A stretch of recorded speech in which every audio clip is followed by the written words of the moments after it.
എല്ലാവർക്കും സ്നേഹം നിറഞ്ഞ ആശംസകൾ.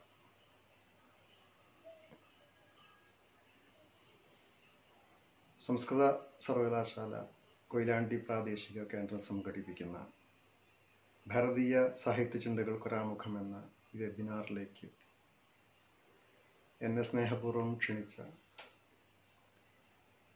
കൊയിലാണ്ടി പ്രാദേശിക കേന്ദ്രം മലയാള വകുപ്പ് അധ്യക്ഷനും സുഹൃത്തുമായിട്ടുള്ള ഡോക്ടർ ജി രഘുകുമാറിനോട് ഇതുമായി ബന്ധപ്പെട്ട് മറ്റ് സുഹൃത്തുക്കളോടും ആദ്യമായി ഞാൻ നന്ദി രേഖപ്പെടുത്തുന്നു.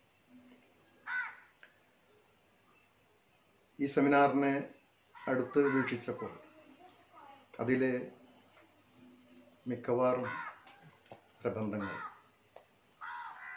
ഈ ഒരു വിഷയത്തോട് കൃത്യമായിട്ടും കൂറുപുലർത്തുന്ന വിഷയങ്ങളാണ്. ഭാരതീയ കാവ്യ സിദ്ധാന്തത്തിലെ ഓരോ മേഖലകൾ വിശകലനം ചെയ്യുന്ന പേപ്പറുകളായിട്ടാണ് അവ സംവിധാനിച്ചിരിക്കുന്നത്. ആ പ്രബന്ധങ്ങളിൽ നിന്ന് നേരിയ വ്യത്യാസം ഞാൻ അവതരിപ്പിക്കുന്ന ഈ ചിന്തകൾക്കുണ്ട് എന്ന് ഞാൻ ആദ്യമേ പറഞ്ഞു വയ്ക്കട്ടെ.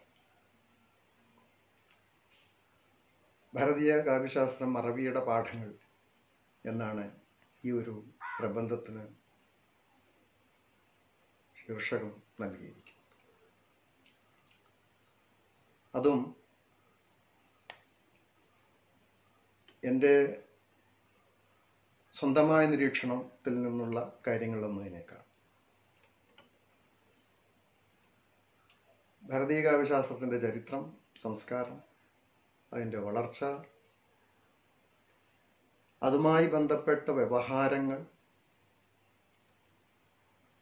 കോളനി കാലഘട്ടത്തോടുകൂടി സംസ്കൃത കാവ്യ മീമാംസയ്ക്ക് വന്ന് ഭവിക്കുന്ന പ്രശ്നങ്ങൾ, രാഷ്ട്രീയവും സാമൂഹികവും സാംസ്കാരികവുമായിട്ടുള്ള പ്രശ്നങ്ങൾ എന്നിവയൊക്കെ വിലയിരുത്തുന്ന കാര്യമായിട്ടുള്ള ആലോചനകൾ നമ്മുടെ മുമ്പിൽ അവതരിപ്പിച്ച ഒരാളാണ് GN ഡേവി. അദ്ദേഹത്തിൻ്റെ ചില നിരീക്ഷണങ്ങളെ, വായിച്ചറിഞ്ഞ ചില നിരീക്ഷണങ്ങളെ നിങ്ങളോട് പങ്കുവെക്കുക മാത്രമാണ് ഈ ഒരു വെബിനാറിൽ എൻ്റെ ഈ ഒരു സെഷനിലൂടെ ഞാൻ ഉദ്ദേശിക്കുന്നത്.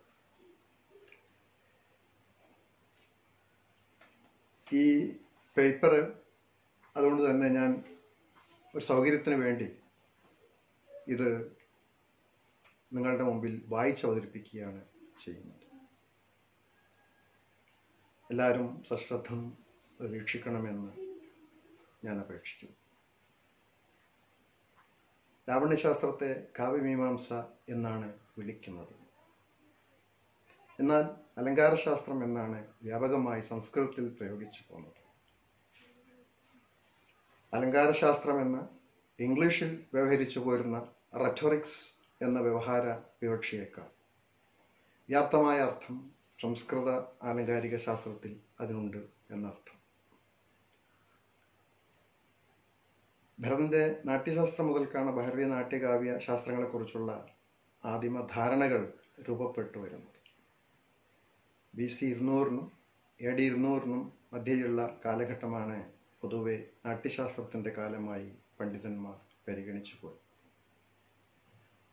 നാട്യശാസ്ത്രത്തെ പഞ്ചമവേദമായിട്ടാണ് വിലയിരുത്തിപ്പോരുന്നത്. മറ്റ് പുരാതന സംസ്കാരങ്ങളിലെന്ന പോലെ നാട്യത്തെക്കുറിച്ചുള്ള ലാവണ്യ സങ്കല്പനങ്ങളാണ് ഭാരതീയ കാവ്യശാസ്ത്രത്തിനും ബീജാവാപം ചെയ്തത് എന്ന് പറയാറുണ്ട്. ദൃശ്യകാവ്യമായിട്ടാണ് ഭാരതീയ നാടകത്തെ പരിഗണിച്ചു പോന്നിട്ടുള്ളത്. ഒരുപക്ഷെ ഗ്രീക്ക് നാട്യസങ്കല്പത്തിൽ അധിഷ്ഠിതമായ കാവ്യസങ്കല്പങ്ങളിൽ നിന്ന് സങ്കല്പനപരമായ വ്യത്യാസം ഇതുതന്നെ എന്ന് പറയാവുന്നതാണ്. രംഗസംവിധാനം, നാടകാവതരണം, നൃത്തം, ഗീതം മുതലായ ദൃശ്യ ശ്രാവ്യ കലകളുടെ എല്ലാ അർത്ഥത്തിലുമുള്ള ശാസ്ത്രീയമായ അപഗ്രഥനമാണ് നാട്യശാസ്ത്രം.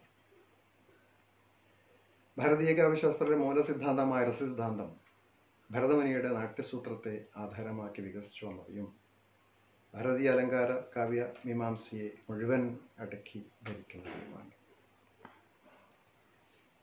വിശദാംശങ്ങളിലേക്ക് ഞാൻ പോകുന്നില്ല.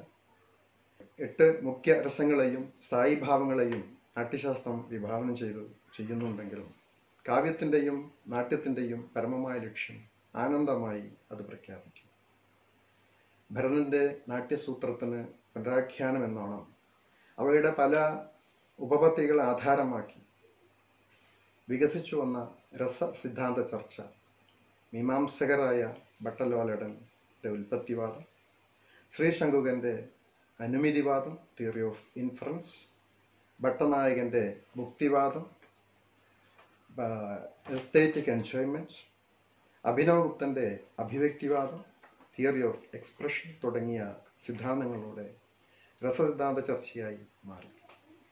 രസം അഥവാ ഡിലൈറ്റ് ആരിലാണ്, ഏത് സന്ദർഭത്തിൽ, എങ്ങനെ ഉത്ഭൂതമാകുന്നു എന്നും ഭാരതീയ വേദാന്ത താത്വിക യുക്തികളിൽ നിന്നുകൊണ്ടുള്ള വിമർശന അപഗ്രഥനങ്ങളാണ് ഇവ.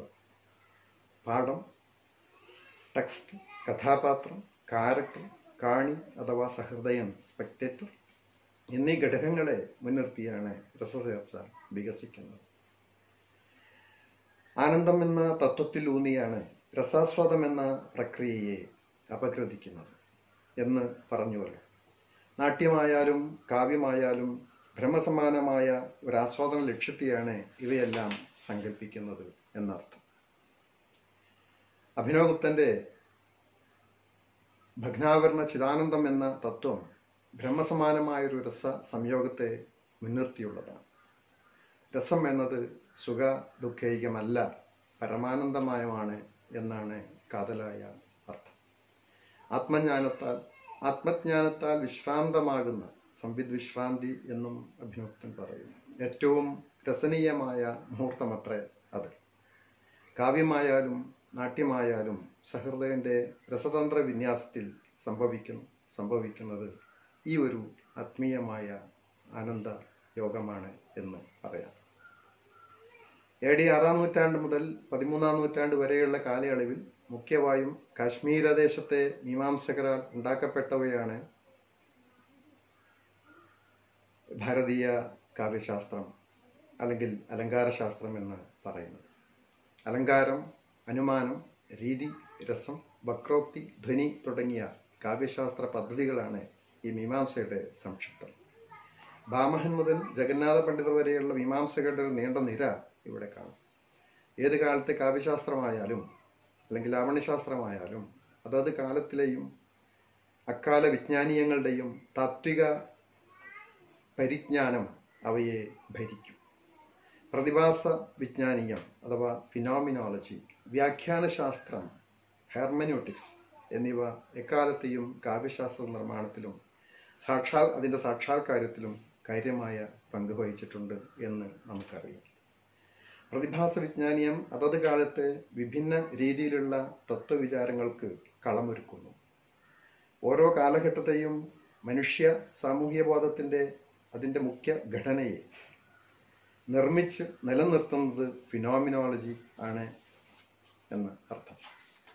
അവയുടെ തണലിലുണ്ടാകുന്ന മുഖ്യ വ്യവഹാരങ്ങളുടെ അതത് കാലത്തെ അപഗ്രഥന രീതികളെയും അതിനവലംബമായ താത്വിക വിചാരങ്ങളെയുമാണ് സമ്മിശ്ര അർത്ഥത്തിൽ വ്യാഖ്യാനശാസ്ത്രം എന്ന് പറയുന്നത്. ഇത്രയും കാര്യങ്ങൾ പറഞ്ഞത് ഈ ഡേവിയുടെ ആലോചനകളിലേക്ക് വരുന്നതിന് മുമ്പ് ഭാരതീയ കാവ്യശാസ്ത്രം മുഖ്യമായിട്ടും പിന്നിട്ട അതിൻ്റെ ഒരു മേഖല, അതും രസസിദ്ധാന്തത്തിൽ നിന്നും തുടങ്ങിയ അതിൻ്റെ ഒരു തുടക്കം, അതിൻ്റെ ഉദ്ദേശ ലക്ഷ്യങ്ങൾ, സഹൃദയനും കവിയും അല്ലെങ്കിൽ കവിതയും തമ്മിലുള്ള ബന്ധം, ആസ്വാദനത്തിൽ അത് ഊന്നുന്ന സൂപ്പർ നാച്ചുറൽ ആയിട്ടുള്ള അല്ലെങ്കിൽ അതീന്ദ്രിയപരമായിട്ടുള്ള ഒരു യോഗ അനുഭൂതി, ഇതൊക്കെ ശ്രദ്ധിച്ചാൽ നമുക്കറിയാൻ പറ്റും പാശ്ചാത്യ കാവ്യശാസ്ത്രങ്ങളെ പഠിക്കുമ്പോഴോ പുതിയ കാവ്യശാസ്ത്രങ്ങളെ പഠിക്കുമ്പോഴോ നമുക്ക് കിട്ടാത്ത ചില പരികൽപ്പനകൾ ഭാരതീയ കാവ്യശാസ്ത്രം വഹിക്കുന്നു എന്നുള്ളതാണ്. അതിന് കാരണം രസം എന്നുള്ളത് ഒരു യോഗാനുഭൂതി പോലെ അത് സങ്കല്പിക്കപ്പെടുന്നു. അതാണ് ഞാൻ നേരത്തെ പറഞ്ഞ ഈ ഫിനോമിനോളജിയും അതുപോലെ ഈ ഹെർമന്യൂട്ടിക്സും ഓരോ കാലഘട്ടത്തെയും കാവ്യശാസ്ത്രത്തെ ഏതേത് മട്ടിൽ ഭരിക്കുന്നു, നിയന്ത്രിക്കുന്നു, എങ്ങനെ രൂപപ്പെടുത്തുന്നു എന്നൊക്കെ ആലോചിക്കേണ്ടതുണ്ട് എന്ന് രണ്ടാം ഭാഗത്ത് വായിച്ചപ്പോൾ പറഞ്ഞത്. ഇനി ഇത് റെട്രോസ്പെക്റ്റീവ് എന്നുള്ളതിലേക്ക് നിലനിർത്തിക്കൊണ്ട് ഈ വിഷയത്തിലേക്ക്, പ്രത്യേകിച്ച് ഡേവിയുടെ ആലോചനകളിലേക്ക് നാം കടക്കുക. എൻ്റെ രണ്ടാം ഭാഗം വായിക്കുകയാണ്. ഭാരതീയ കാവ്യശാസ്ത്രത്തിന് ക്ലാസിക്കൽ ഭാഷയായ സംസ്കൃതവും അത് നിർമ്മിച്ച മത തത്വശാസ്ത്ര വ്യവഹാരങ്ങളുമായുള്ള ബന്ധത്തെ സൂചിപ്പിക്കാൻ മാറിവരുന്ന പ്രതിഭാസ വിജ്ഞാനവും അതുമായി ബന്ധപ്പെട്ട വ്യാഖ്യാനശാസ്ത്രവും നിർമ്മിക്കുന്ന ജ്ഞാനിമ വ്യത്യാസത്തെ സൂചിപ്പിക്കാൻ വേണ്ടിയാണ് ഇത്രയും പറഞ്ഞത്. ജി.എൻ. ഡേവി വിഭാവനം ചെയ്ത സംസ്കൃത അലങ്കാര ശാസ്ത്രത്തിൻ്റെ വിസ്മൃതിയെക്കുറിച്ചുള്ള മുഖ്യ പര്യാലോചനകളിലേക്ക് വെളിച്ചം വീശുക മാത്രമാണ് ഈ പ്രബന്ധം കൊണ്ട് ഉദ്ദേശിക്കുന്നത്. After amnesia, tradition and change in Indian literary criticism എന്ന കൃതിയിലെ മുഖ്യമായ ചില വിമർശക സൂചകങ്ങളെ അവതരിപ്പിക്കുക മാത്രമാണ് ഇവിടെ ഉദ്ദേശിക്കുന്നത്. നേരത്തെ സൂചിപ്പിച്ച പോലെ വ്യാകരണത്തിലും കാവ്യമീമാംസയിലും നിയാമകങ്ങളായ മാറ്റങ്ങൾക്ക് സാക്ഷ്യം വഹിക്കുന്ന ഒരു വലിയ ആശയലോകം തന്നെ ഭാരതീയ കാവ്യ മീമാംസ എന്നറിയപ്പെടുന്ന അലങ്കാരശാസ്ത്രം തുറന്നിടുകയുണ്ടായി. അതേസമയം ഇന്ത്യൻ ഭാഷകളുടെ ചരിത്രവുമായി ബന്ധപ്പെട്ട് ആലോചിക്കുമ്പോൾ ഇക്കാലമാകുമ്പോഴേക്കും മിക്ക ഭാഷകളിലും കാവ്യകലാ സാഹിത്യ മാതൃകകളും വിമർശന സമ്പ്രദായങ്ങളും രൂഢമൂലമാകുന്നു. മാത്രമല്ല, സംസ്കൃത കാവ്യ മീമാംസകളിൽ തന്നെ ഇന്ത്യൻ ഭാഷകളിൽ പലതിൻ്റെയും ഭാഷാവ്യാകരണ നിർമ്മിതിയിലും നിഘണ്ടു നിർമ്മിതിയിലും കാവ്യരൂപങ്ങളുടെ നിർമ്മിതിയിലും അഗ്രേസരന്മാരായും എടുത്തു പറയേണ്ടവരായിട്ട് ചിലരൊക്കെ ഉണ്ട്. ഉദാഹരണത്തിന് കാവ്യമീമാംസ കൃതിയായ കാവ്യാനുശാസന രചയിതാവ് ഹേമചന്ദ്രൻ, അദ്ദേഹം ഗുജറാത്തിയാണ്. അതല്ല, ഗുജറാത്തി ഭാഷയിൽ തന്നെ നിരവധി അവിടുത്തെ കാവ്യശാസ്ത്രത്തിനാവട്ടെ അല്ലെങ്കിൽ വിമർശനശാസ്ത്രത്തിനാവട്ടെ, നിഘണ്ടു നിർമ്മാണത്തിനാവട്ടെ, നിഘണ്ടു നിർമ്മാണത്തിലാവട്ടെ, അവിടുത്തെ ഈ കാവ്യശാസ്ത്രപരമായിട്ടുള്ള സങ്കല്പനങ്ങൾ ഉണ്ടാക്കുന്നതിലാവട്ടെ ഒക്കെ മുഖ്യമായിട്ടുള്ള പങ്ക് വഹിച്ച ജൈനനായിട്ടുള്ള ഒരാളാണ്, ജൈനമതക്കാരനാണ് ഹേമചന്ദ്രൻ. ഇതൊരു ഉദാഹരണം മാത്രമാണ്. അങ്ങനെ ഇപ്പം ജഗന്നാഥ പണ്ഡിതർ തെലുങ്കനാണ്. ജഗന്നാഥ പണ്ഡിതർക്ക് പണ്ഡിതർ എന്ന് പണ്ഡിതശ്രേഷ്ഠ എന്ന് പദവി നൽകുന്നത് തന്നെ മുഗൾ ചക്രവർത്തിയായിട്ടുള്ള ഷാജഹാൻ. ഇങ്ങനെ ഒരുപാട് കാര്യങ്ങൾ ഈ ആലങ്കാരികന്മാരുമായി ബന്ധപ്പെടുത്തി പഠിക്കുമ്പോൾ കാണാൻ പറ്റും.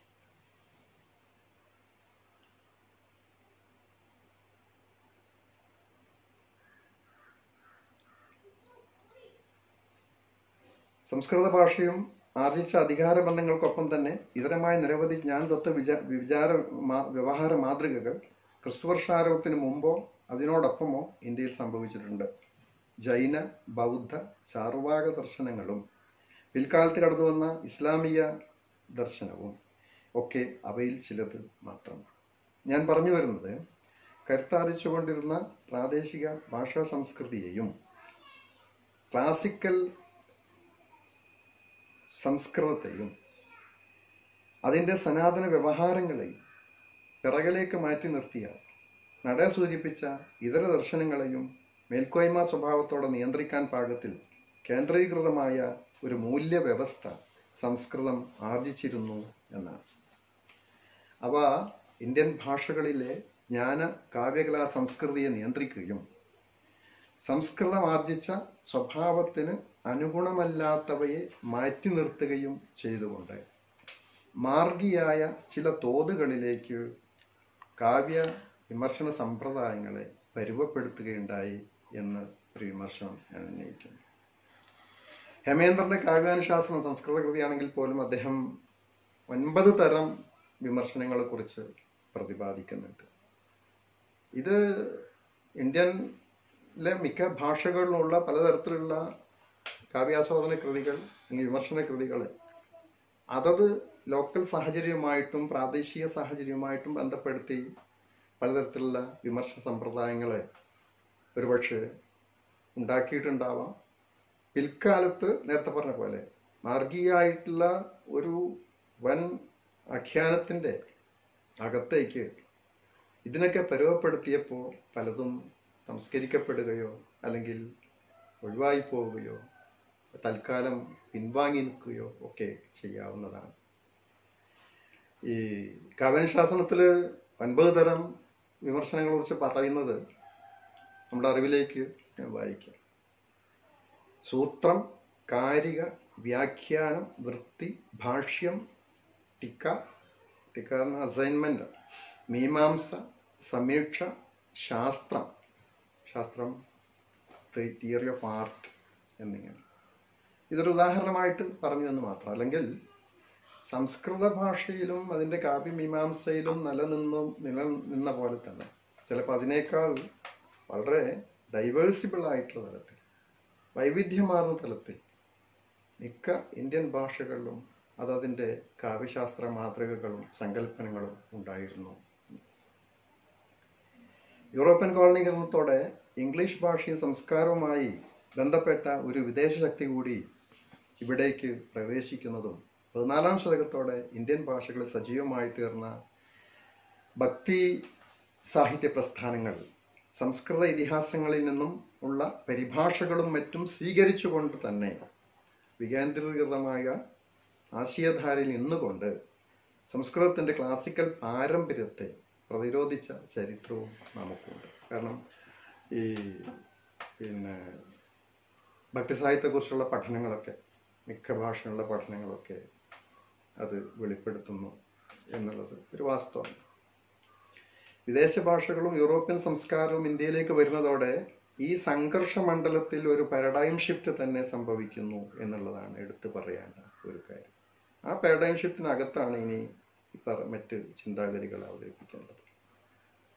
മാർഗി ദേശീയ പാരമ്പര്യങ്ങൾക്കകത്തേക്ക് കടന്നു വന്ന ഈ പാരഡൈം ഷിഫ്റ്റിനകത്ത് നടന്ന ജ്ഞാനധാരകളുടെയും കാവ്യവിമർശനത്തിൻ്റെയും വിസ്മൃതികളെക്കുറിച്ചുള്ള പര്യാലോചനകളാണ് GN ഡേവി മുഖ്യ വിഷയമായി നേരത്തെ പറഞ്ഞ ഗ്രന്ഥത്തിൽ ഉന്നയിക്കും. മാർഗി ദേശി ജ്ഞാനകാവ്യ പാരമ്പര്യത്തിനകത്തേക്ക് പാശ്ചാത്യ കാവ്യ സാഹിത്യ അല്ലെങ്കിൽ കാവ്യ പാരമ്പര്യം കൂടി കടന്നത്. ഇന്ത്യൻ വിജ്ഞാനീയങ്ങളുടെ അല്ലെങ്കിൽ ഇൻഡോളജി പാരമ്പര്യത്തിൽ അധിഷ്ഠിതമായിട്ടാണ് ആദ്യം ജ്ഞാനവ്യവഹാരാദികളിലേക്കുള്ള കടന്നുകയറ്റം ആരംഭിക്കുന്നത്. ക്രമേണ ആധുനികീകരണത്തിൻ്റെ അല്ലെങ്കിൽ മോഡേണൈസേഷൻ, ആധുനീകരണത്തിൻ്റെ ഭാഗമെന്ന മട്ടിൽ രാഷ്ട്രീയ സാമൂഹിക സാംസ്കാരിക വിമർശന പാരമ്പര്യത്തിലേക്ക് യഥേഷ്ടം പ്രസരിക്കുന്ന പൗരസ്ത്യവാദപരമായ ഒരു അധികാര സമീപനമായി തന്നെ അവ മാറുകയുണ്ടായി. ഇപ്പോൾ മെക്കാളെ പ്രഭുവിൻ്റെ പ്രോജക്റ്റിനെ കുറിച്ച് അല്ലെങ്കിൽ ഇംഗ്ലീഷ് വിദ്യാഭ്യാസ പ്രോജക്റ്റിനെ കുറിച്ച് നമുക്കറിയാം. അതിനോട് കൂട്ടി വായിക്കപ്പെടേണ്ട വേറൊരു വാക്യം അല്ലെങ്കിൽ ഒരു കൊട്ടേഷൻ ഇതാണ്. ഡൽഹൌസി പ്രഭു അല്ലെങ്കിൽ ഈ ജനതയെ പരിഷ്കരിക്കുന്നതിനും ഈ ജനതയെ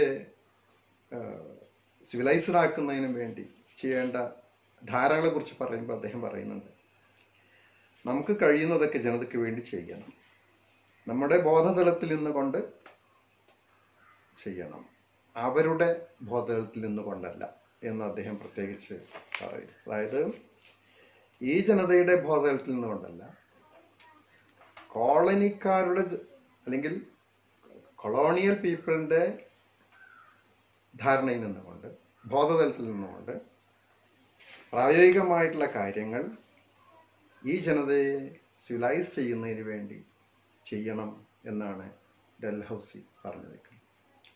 സംസ്കൃത വ്യവഹാര മാർഗങ്ങളെ സനാതനമെന്നും, അതായത് ഏൻഷ്യൻ്റ് ഒറിജിൻ, പുതുതായി കടന്നു വന്ന യൂറോപ്യൻ ജ്ഞാന സ്വരൂപത്തെ നൂതനമെന്നും, മോഡേൺ, ഇങ്ങനെ രണ്ടായിട്ട് സംജാവൽക്കരിക്കപ്പെടുന്നതാണ്.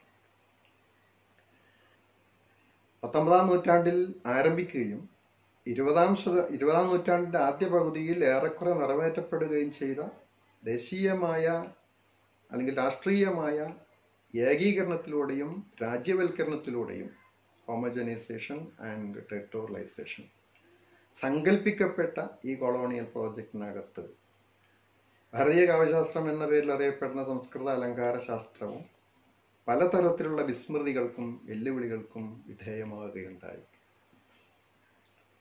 അതിനനുവർത്തകമായ 4 കാരണങ്ങൾ GN ഡേവി ഇങ്ങനെ അവതരിപ്പിക്കുന്നു. 1. സംസ്കൃത ജ്ഞാനകാവ്യ വിമർശനത്തിനകത്ത് തന്നെ നിലക്കൊള്ളുന്ന വൈരുദ്ധ്യങ്ങളും കുറവുകളും അനേകവും വികേന്ദ്രീകൃതമായ ഇന്ത്യൻ ഭാഷകളോടും അവയുടെ മുഖ്യ മീമാംസ പാരമ്പര്യങ്ങളോടും സംസ്കൃത ജ്ഞാന വ്യവഹാരങ്ങൾ വെച്ചു പുലർത്തിയിരുന്ന നിയന്ത്രണ മനോഭാവങ്ങൾ കൊളോണിയൽ ജ്ഞാന പാരമ്പര്യത്തിൻ്റെ വരവോടെ കൂടുതൽ മറനീക്കി പുറത്തു വരുന്നു എന്നുള്ളത്. രണ്ടാമത്തെ കാര്യമായിട്ട് അദ്ദേഹം പറയുന്നത്, വൈദേശികാധിനിവേശത്തിൻ്റെ നിരന്തരവും നൂതനവുമായ തരംഗങ്ങളെ ചെറുക്കാനുള്ള ശക്തി ഭൂതകാലത്തിൽ അധിഷ്ഠിതമായി നിലകൊണ്ട സംസ്കൃത കാവ്യ വീക്ഷണങ്ങൾക്ക് ഇല്ലാതെ പോയി. മൂന്നാമത്തെ കാര്യം, കോളനി ഭരണകാലത്ത് നിരന്തരമായി സംഭവിച്ചുകൊണ്ടിരുന്ന സാമൂഹിക സാംസ്കാരിക പരിവർത്തനങ്ങൾ മാറ്റി നിർത്തപ്പെട്ട ഭാഷാസ്വത്വങ്ങളെ കൂടുതൽ മുൻനിരയിലേക്ക് കൊണ്ടുപോയി. നാലാമത്തത് ഏറ്റവും പ്രധാനപ്പെട്ട ഒരു കാര്യമാണ്. അതിനെ കുറിച്ചാണ് പിന്നെ നമുക്ക് കൂടുതൽ വിശദീകരിക്കേണ്ടത്. ഭൂതകാലവും വർത്തമാനവും തമ്മിൽ ജൈവബന്ധമറ്റ ഭാഷയും സംസ്കാരവും എന്ന നിലയ്ക്ക് ഇന്ത്യൻ ബുദ്ധിജീവികൾ അടക്കമുള്ളവർ സംസ്കൃതം സംഭാവന ചെയ്ത കാവ്യമീമാംസയുടെ നിശ്ചലത തിരിച്ചറിയുകയും അവയെ മതാത്മകവും ഭാവനാത്മകവുമായ ഒരു ഈടുവെപ്പ് എന്ന് അദ്ദേഹം പ്രയോഗിക്കുന്നത് ഇമേജിനറി പൊസഷൻ എന്ന മതാത്മകവും ഭാവനാത്മകവുമായ ഒരു ഈടുവെപ്പ് മാത്രമായി അതിനെ കാണുകയും ചെയ്തു. ഓർമ്മയുടെ വിസ്മൃതി അല്ലെങ്കിൽ ലോസ് ഓഫ് മെമ്മറി എന്ന ആശയത്തെ മുൻനിർത്തി ഡേവി നിരത്തിയ 4 കാരണങ്ങളെയും വിപുലീകരിക്കാവുന്നതാണ്. പാശ്ചാത്യരായ ഇൻഡോളജിസ്റ്റുകളെയും കോളനീകൃത കാലത്തെ ഇന്ത്യൻ ബുദ്ധിജീവികളെയും അവരുടെ വ്യവഹാരങ്ങളെ മുൻനിർത്തി ഈ സങ്കല്പനത്തെ കൂടുതൽ വിപുലീകരിക്കാം എന്നുള്ളതത്ര. ഇന്ത്യയിലെ നിരവധി ബുദ്ധിജീവികളെ അദ്ദേഹം ഈ കൂട്ടത്തിൽ പരാമർശിക്കുന്നുണ്ടെങ്കിലും ആനന്ദകുമാരസ്വാമി, രാജാ രവിവർമ്മ എന്നിവരുടെ വിമർശന കലാവ്യവഹാരങ്ങളെക്കുറിച്ചുള്ള ഡേവിയുടെ ആലോചനകളിലേക്ക് നമുക്ക് പോകാം. ആനന്ദകുമാരസ്വാമിയുടെ ഡാൻസ് ഓഫ് ശിവ എന്ന പ്രശസ്ത കലാവിമർശന ഗ്രന്ഥത്തിൽ തെക്കുകിഴക്കൻ ഇന്ത്യയുടെ കലാപാരമ്പര്യവും പടിഞ്ഞാറൻ ഗ്രീക്കോ റോമൻ സംസ്കാരവുമായിട്ടുള്ള താരതമ്യം ഒരു അനായാസ ക്രിയ പോലെ സംഭവിക്കും. ഇന്ത്യൻ ലാവണ്യ ദർശനത്തിനകത്ത് ദേശഭാഷാ സംസ്കൃതിയിലൂടെയും മറ്റും ഉണ്ടായ തുടർച്ചകൾ, അവ വിഭാവനം ചെയ്ത ആധുനിക പ്രവണതകളെ ഈ പഠനം ഗൗരവത്തിലെടുത്തില്ല എന്നത്രേ ഇതിന് നേർക്കുള്ള മുഖ്യമായിട്ടുള്ള വിമർശനം. സനാതനം, ഏൻഷ്യൻ്റ് ഒറിജിൻ എന്ന കൊളോണിയൽ സംവർഗത്തെ തന്നെയാണ് ആനന്ദകുമാരസ്വാമി ഈ താരതമ്യത്തിൽ കൂടുതൽ ആശ്രയിച്ചത് എന്ന് സാരം. ഇനി രാജാ രവിവർമ്മയിലേക്ക് വരുമ്പോൾ എന്താണ് സംഭവിച്ചതെന്ന് നോക്കാം. രാജാ രവിവർമ്മയുടെ ജീവിതവും കലയും ദർശനവും പരിശോധിച്ചുകൊണ്ട് തൻ്റെ വിമർശനത്തെ ഡേവി കുറെ കൂടി മുന്നോട്ട് കൊണ്ടുപോകുന്നു. കോളനി വാഴ്ചക്കാലത്ത് അവർ വെച്ചു പുലർത്തിയ രാഷ്ട്രീയ സാംസ്കാരിക സമീപനങ്ങളോട് ശക്തമായ പ്രതികരണങ്ങൾ സംഭവിച്ച ഒരു സ്ഥലകാല പശ്ചാത്തലത്തിൽ ജീവിച്ചിട്ടുണ്ട്. കൽക്കത്തയിലാണ് ആ സമയത്തൊക്കെ അദ്ദേഹം ജീവിക്കുന്നത്.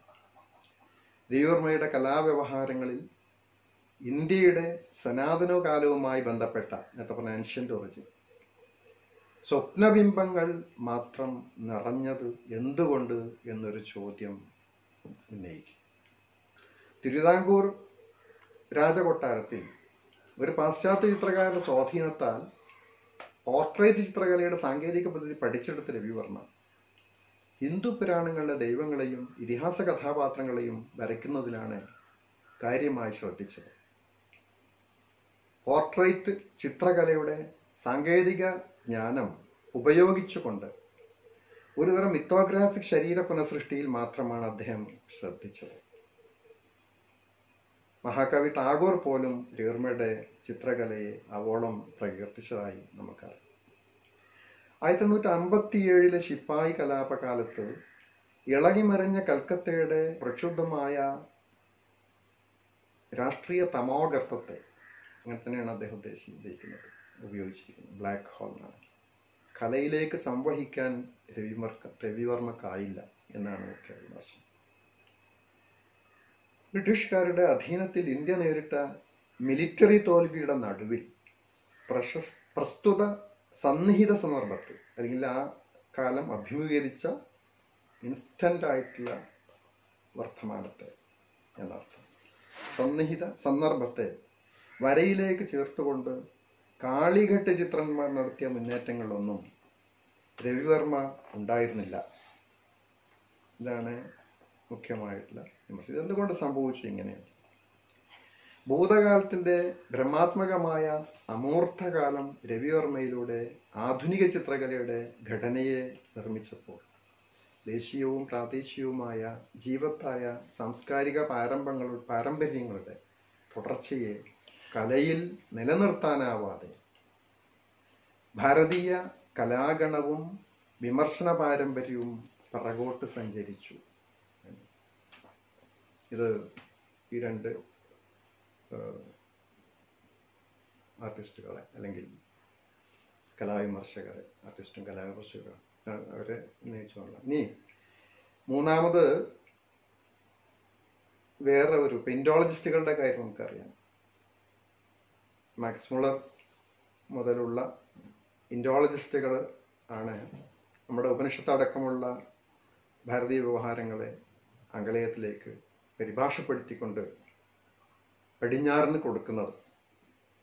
അതിൻ്റെ തുടർച്ചയായിട്ട് ഒരുപാട് സാഹിത്യ കലാകൃതികളും സംസ്കൃതത്തിൽ നിന്ന് ആംഗലേയത്തിലേക്ക് പരിഭാഷപ്പെടും. അതിൻ്റെ ഒരു സൂചന നൽകിക്കൊണ്ടുള്ള ഒരു സന്ദർഭമാണ് പറയുന്നത്. പാശ്ചാത്യരായ ഇൻഡോളജിസ്റ്റുകളുടെ വേദോപനിഷത്തുകളുടെ പരിഭാഷ പിൽക്കാലത്ത് പലതരത്തിലുള്ള സാംസ്കാരിക വിമർശനങ്ങളും ഉണ്ടാക്കുകയുണ്ടായി. പരിഭാഷയുടെ വിക്ടോറിയൻ രാഷ്ട്രീയത്തെ പ്രതിനിധീകരിക്കുന്ന മൂലാനുസാരിത്വവാദം, അതിന് തിയറി ഓഫ് ഫെയ്ത്ത്ഫുൾ ട്രാൻസ്ലേഷൻ എന്നാണ് ഇംഗ്ലീഷിൽ പരിഭാഷ കൊടുത്തിരിക്കുന്നത്, എന്ന തത്വത്തിലൂടെ ഇവിടെ അവതരിപ്പിക്കുകയുണ്ടായി. കണ്ണാടി പരിഭാഷ ഈ സമ്പ്രദായത്തെ കൂടുതൽ ഊർജ്ജസ്വലമാക്കി. Mirror translation. പാശ്ചാത്യ കൃതികൾ ഇന്ത്യൻ ഭാഷയിലേക്ക് പരിഭാഷപ്പെടുത്തുമ്പോൾ മൂലപാഠത്തെയും ഭാഷയെയും മൂലസംസ്കാരത്തെയും ഒരു കണ്ണാടിയിൽ എന്ന പോലെ പ്രതിഫലിപ്പിക്കാൻ പറ്റണം എന്നതത്ര ഈ പരിഭാഷ തത്വത്തിൻ്റെ ആശയം. യൂറോ കേന്ദ്രിതമായ അധിനിവേശ രാഷ്ട്രീയത്തെ പരിഭാഷയിലൂടെ എപ്രകാരം ലക്ഷ്യം വെച്ചു എന്നുള്ളത് ഇതുമായി ബന്ധപ്പെട്ട് നിരവധി പഠനങ്ങളിലൂടെ പുറത്ത് വന്നത്.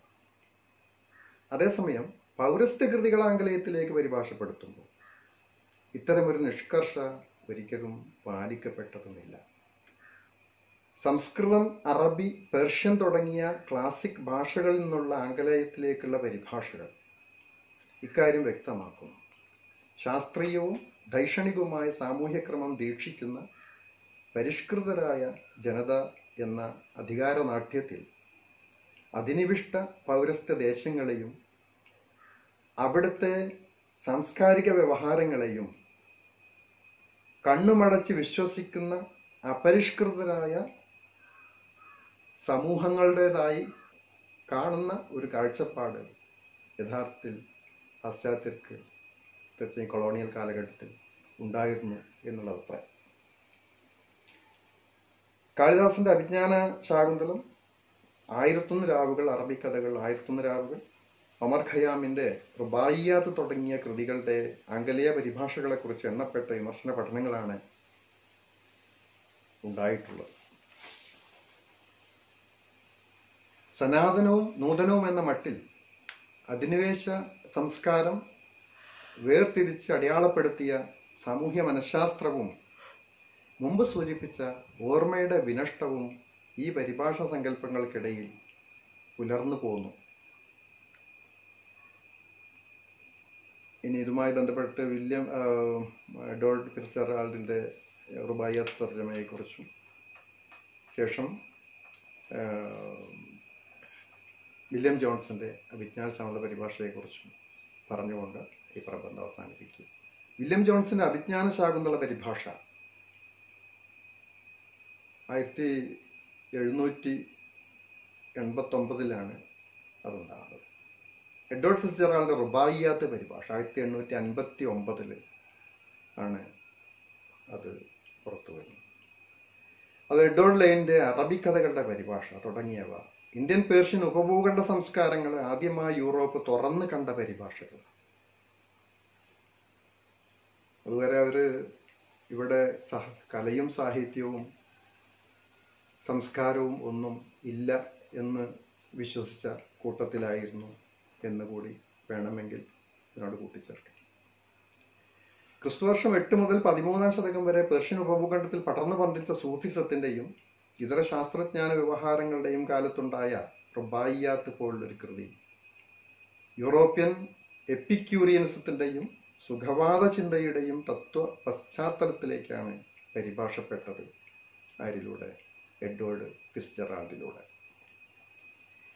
യൂറോപ്യൻ ഭാഷകൾക്കും സംസ്കാരത്തിനും അജ്ഞാതമോ അപ്രാപ്യമോ ആയ നിരവധി കാവ്യരൂപങ്ങളും വിമർശന സമ്പ്രദായങ്ങളും കോളനി കാലഘട്ടത്തിൽ നിയന്ത്രിക്കപ്പെടുകയോ തമസ്കരിക്കപ്പെടുകയോ ഉണ്ടായതായി ഇത്തരം പരിഭാഷകളെ മുൻനിർത്തി ആലോചിക്കാവുന്നതാണ്. ഫിറ്റ്സ്ജെറാൾഡിന്റെ റുബായിയാത്ത് പരിഭാഷയോട് ആന്ദ്രേ ലെഫെവർ ഉന്നയിക്കുന്ന മുഖ്യമായിട്ടുള്ള ഒരു വിമർശനം ഞാനിവിടെ സൂചിപ്പിക്കുക. പേർഷ്യൻ അറബി കാവ്യ രൂപമായ ഖസീദ എന്ന കാവ്യരൂപത്തിന് ഇംഗ്ലീഷ് ഭാഷയിൽ സമശീർഷമായ മാതൃകകൾ ഇല്ലാത്തത് കാരണം റുബായിയാത്ത് പരിഭാഷ പ്രതിനിധീകരിച്ച രൂപവും സംസ്കാരവും മറ്റൊന്നായി മാറി എന്നാണ് അദ്ദേഹം പറയുന്നത്. അതാണ് നേരത്തെ നമ്മൾ വളരെ മുമ്പേ പറഞ്ഞു. ഏത് ഭാഷയിലും വൈവിധ്യമാർന്ന തരത്തിലുള്ള കാവ്യ മീമാംസാ പദ്ധതികളും സാഹിത്യ ഗണരൂപങ്ങളും കലാരൂപങ്ങളും ഒക്കെ ഉണ്ടാവും. എങ്ങനെയാണ് ഇത്തരം പ്രൗഢാഖ്യാനങ്ങളിലൂടെ അല്ലെങ്കിൽ പ്രൗഢമായിട്ടുള്ള അധിനിവേശ സംസ്കാരത്തിലൂടെ, പ്രൗഢമെന്ന് നടിക്കുന്ന അധിനിവേശ സംസ്കാരത്തിലൂടെ ഇവയൊക്കെ ഒഴിഞ്ഞു പോകുന്നത് എന്നതിന് ഉദാഹരണമായിട്ട് ഇവയൊക്കെ കാണാവുന്നതാണ്. മാത്രമല്ല, റുബായിയാത്തിന് മലയാളത്തിൽ സിദ്ധിച്ചിട്ടുള്ള 12ഓളം പരിഭാഷകൾ പരിശോധിച്ചാൽ അറിയാം അവയൊക്കെ ഫിറ്റ്സ്ജെറാൾഡ് നിർമ്മിച്ച രൂപത്തെയും അർത്ഥത്തെയും അടിമുടി പിന്തുടർന്നവയാണ് എന്ന്. അത് ഏതാണ്ട് ശങ്കരക്കുറുപ്പിന്റെ വിലാസലഹരിയാണ് ആദ്യത്തെ പരിഭാഷ. 40കൾ തുടങ്ങി 80കൾ വരെ അതിന് 12ഓളം പരിഭാഷകൾ ഉണ്ടാകുന്നുണ്ട്. പക്ഷെ ആ പരിഭാഷകളൊക്കെ എടുത്തു നോക്കി നമുക്കറിയാൻ പറ്റും. അതൊക്കെ കൊളോണിയൽ മോഡലാണ്. കൃത്യമായിട്ട് ഫിറ്റ്സ്ജെറാൾഡിന്റെ മോഡലിനെ അതുപോലെ അനുവർത്തിക്കുകയാണ്, ഭാഷയിൽ അനുവർത്തിക്കുകയാണ് ചെയ്തത്. അതിൻ്റെ പ്രത്യയശാസ്ത്രം പോലും അങ്ങനെയാണ് നിൽക്കുന്നത്. സംസ്കൃതത്തിൽ നിന്നുള്ള ആദ്യത്തെ സാഹിത്യ പരിഭാഷ എന്ന് വിശേഷിപ്പിക്കപ്പെട്ട വില്യം ജോൺസന്റെ അഭിജ്ഞാന ശാകുന്തള പരിഭാഷ 1890 ഇത് പുറത്തു വരുന്നത്. അബോധപരമായി കൊളോണിയലിസ്റ്റുകളെ പ്രകാശിപ്പിക്കുന്ന ഒന്നാണെന്ന് ആഷിസ് നന്ദിയുടെ സ്ത്രീ പുരുഷ ബന്ധത്തെക്കുറിച്ചുള്ള മെറ്റഫറിനെ അടിസ്ഥാനമാക്കി GN ദേവി ചിന്തിക്കുന്നുണ്ട്. കാളിദാസന്റെ അഭിജ്ഞാന ശാകുന്തളത്തിൽ ഇതിവൃത്തത്തിനകത്ത് തന്നെ ഓർമ്മയുടെ വിസ്മൃതി, ലോസ് ഓഫ് മെമ്മറി എന്ന ഒരു ഘടകമുണ്ട്. ഇത്തരമൊരു കൃതി പരിഭാഷപ്പെടുത്താനായി വില്യം ജോൺസിനെ പ്രേരിപ്പിക്കുന്നത് ഈ ഒരു തത്വമായിരിക്കാം എന്ന് ഊഹിക്കുക മാത്രമല്ല, മൃച്ഛകടികം പോലെയുള്ള ഒരു നാടകം എന്തുകൊണ്ട് ആ കാലഘട്ടത്തിൽ പരിഭാഷയ്ക്ക് എടുക്കപ്പെട്ടില്ല എന്ന ചോദ്യം കൂടി ദേവി ചോദിക്കുന്നുണ്ട്. കാരണം മൃച്ഛകടികത്തിൽ സ്ത്രീ കഥാപാത്രം വളരെ ശക്തമായ കഥാപാത്രമാണ്. അവരുടേതായിട്ടുള്ള കർത്തൃത്വത്തിൽ അകത്താണ് ആ നാടകം മുന്നോട്ട് പോകുന്നത്. അത് കോമഡി ആണെങ്കിൽ പോലും തൻ്റെ പരിഭാഷക്ക് വില്യം ജോൺസ് തൻ്റെ പരിഭാഷക്ക് Shakuntala or fatal ring and Indian drama എന്നാണ് പേര് നൽകുന്നത്. ആ പേരിൽ പോലും ഈ പറഞ്ഞ ഫെയ്റ്റൽ റിംഗ്, ആ ശീർഷകത്തിൻ്റെ അകത്ത് പോലും ഈ ഒരു ലോസ് ഓഫ് മെമ്മറി എന്നുള്ള പ്ലോട്ടിനെ കൂടുതൽ പ്രാമുഖീകരിക്കുന്ന തരത്തിലുള്ള ഒരു കാഴ്ചപ്പാടും ഉണ്ട് എന്ന് പറയപ്പെടും. ശകുന്തള കണ്ണാശ്രമത്തിൽ നിന്ന് വിട പറഞ്ഞ് പോരുകയും രാജകൊട്ടാരത്തിൽ സ്വീകരിക്കപ്പെടാതെ തിരസ്കൃതയാവുകയും ചെയ്ത സന്നിഗ്ധ സന്ദർഭത്തിന് കളമൊരുക്കിയത് ദുഷ്യന്തന്റെ മറവിയെ. കൃതിയുടെ ഇതിവൃത്തത്തിൽ തന്നെയുള്ള ഈ മറവിയെ ഡൽഹൌസി പ്രഭുവിൻ്റെ ഡോക്ട്രിൻ ഓഫ് ലാപ്സ് എന്ന രാഷ്ട്രീയ തത്വത്തോട് കൂട്ടിയിണക്കിക്കൊണ്ടുള്ള ഒരു ആലോചനയാണ് ദേവിയിലൂടെ നമുക്ക് കിട്ടുന്നത്. ഇന്ത്യൻ രാജ്യ പിന്തുടർച്ച അവകാശത്തെക്കുറിച്ചുള്ള ഡൽഹൌസിയുടെ തത്വം ഇവിടെ പിന്തുടർച്ചയ്ക്കിടയിൽ പലപ്പോഴും സംഭവിക്കാറുള്ള ഗ്യാപ്പുകളെക്കുറിച്ചും പുതുതായി കൂട്ടിച്ചേർക്കപ്പെടുന്ന അനുവർത്തനങ്ങളെക്കുറിച്ചുമാണ് മുഖ്യമായിട്ടും ആലോചിക്കുന്നത്. അധികാര പിന്തുടർച്ചകളുടെ നൈരന്തര്യത്തിൽ സംഭവിക്കുന്ന അനുചിതമായ വഴക്കങ്ങളാണ് 1857 ശിപ്പായി മ്യൂട്ടിനിയുടെ കാലത്ത് ഇന്ത്യക്ക് കൊളോണിയൽ ശക്തികളോട് അടിയറവ് പറയേണ്ടി വന്നത് എന്ന തത്വം ഓർമ്മിക്കപ്പെടുന്നു. ദുഷ്യന്തന്റെ ഓർമ്മനഷ്ടത്തിലൂടെ ശകുന്തളക്കുണ്ടായ സ്വത്വനഷ്ടവും മാനഹാനിയും വേറെ. ഇത് ഈ നാടകവുമായി ബന്ധപ്പെട്ട് ഉന്നയിക്കപ്പെട്ട മറ്റ് ചർച്ചകളുടെ ഭാഗമാണെന്ന് പറയാം. റോമില താപ്പറൊക്കെ വളരെ വിശദമായിട്ട് ഈ നാടകത്തിലെ സ്ത്രീ സാന്നിധ്യത്തെയും ഒരു മധ്യവർഗ കുടുംബിനിക്കകത്ത് എങ്ങനെയാണ് കുടുംബിനി എന്നുള്ള നിലയ്ക്ക് എങ്ങനെയാണ് പാശ്ചാത്യ വിക്ടോറിയൻ മനോഭാവം ശകുന്തളയെ ഉൾപ്പെടുത്തി പുതിയ ഒരുതരം കൊളോണിയൽ ആശയങ്ങൾ ഉൽപ്പാദിപ്പിക്കുന്നത് എന്നുള്ള ദീർഘപഠനങ്ങൾ താപ്പർ നടത്തിയിട്ടുണ്ട്. അതോടൊപ്പം ഈ കൃതി തന്നെ അല്ലെങ്കിൽ അഭിജ്ഞാന ശാകുന്തളം തന്നെ 1859 1953 sir Monier Williams Shakuntala or lost ring and Indian drama എന്ന പേരിൽ പരിഭാഷപ്പെടുത്തിയിട്ടുണ്ട്. അദ്ദേഹം വിക്രമോർഷിയാണ് ആദ്യം പരിഭാഷപ്പെടുത്തിയതിന് ശേഷമാണ് ഈ അഭിജ്ഞാന ശാകുന്തളം. ഇത് ഞാൻ കൺക്ലൂഡ് ചെയ്യാണ്. ഇങ്ങനെ ഇന്ത്യൻ കലാസാഹിത്യ വിമർശന പാരമ്പര്യത്തിനും ഇന്ത്യൻ ബുദ്ധിജീവികളുടെ വ്യവഹാര കർത്തൃത്വ പാരമ്പര്യത്തിലും വന്നുപെട്ട വിടവുകൾ ഓർമ്മയുടെ വിസ്മൃതി എന്ന തത്വത്തെ ലാക്കാക്കി വിലയിരുത്തുകയാണ് ഗണേഷ് ഡേവ് എന്ന് പറഞ്ഞുകൊണ്ട് ചർച്ചയ്ക്കായി ഈ പ്രബന്ധം നിങ്ങളുടെ മുമ്പിൽ സമർപ്പിക്കും. നമസ്കാരം.